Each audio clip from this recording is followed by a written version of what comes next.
আমি অনুপ রক্ষিত, আর আপনারা আছেন নিউজ 7 দিন বাংলায়। আজকের প্রতিবেদনটি আশ্চর্যজনক ঘটনা। আমরা অনেকেই জানি মনুষ্য সমাজে আত্মহত্যার ঘটনা ঘটে, কাজের চাপে মানুষ ফ্রাস্ট্রেটেড হয়ে। কিন্তু যন্ত্রের সমাজেও এই ধরনের একটি ঘটনা ঘটেছে। দক্ষিণ কোরিয়ার ঘটনা।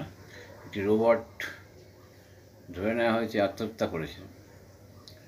চলুন শুনুন পুরো প্রতিবেদনটি। মনুষ্য সমাজে আত্মহত্যার ঘটনা আমরা প্রায়ই শুনে থাকি। ফ্রাস্ট্রেশনে গিয়ে মানুষ আত্মহত্যা করে, কিন্তু যন্ত্রের সমাজে কোনোদিন শুনেছেন? সেরকমই একটা ঘটনা বলতে যাচ্ছি আপনাদের। এই ঘটনা ঘটেছে দক্ষিণ কোরিয়ায়। অমানসিক কাজের চাপে আত্মহত্যার ঘটনা ঘটল দক্ষিণ কোরিয়ার এক রোবটের। কাজের চাপে রোবটটি আত্মহত্যা করেছে, এমনই আশ্চর্য ঘটনা শোনা গেল দক্ষিণ কোরিয়ায়।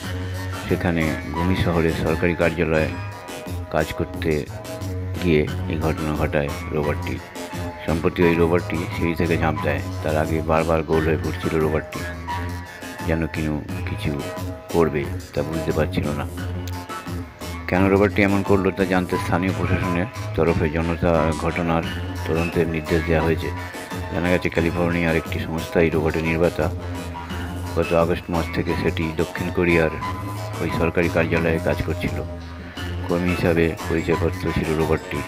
বিভিন্ন নথিপত্র নিয়ে যাওয়া, তথ্য দেওয়ার মতো কাজ করতো সেটি। নিজেই অফিসে ঘুরে বেড়াতো। তার এই ঘটনায় তুমুল শোরগোল শুরু হয়েছে, যদিও বিশেষজ্ঞরা রোবটের আত্মহত্যা বিষয়টি উড়িয়ে দিয়েছেন। তাদের বক্তব্য, যন্ত্রের কোনো অনুভূতি থাকে না, নিজে থেকে ভাবনা চিন্তার ক্ষমতাও নেই। সম্ভবত রোবটের সেন্সারের কোনো সমস্যা হয়েছিল। ঠিক কী হয়েছে তা জানতে ক্যালিফোর্নিয়ার ওই সংস্থা রোবটের ভেঙে যাওয়া যন্ত্রাংশ পরীক্ষা করা হচ্ছে।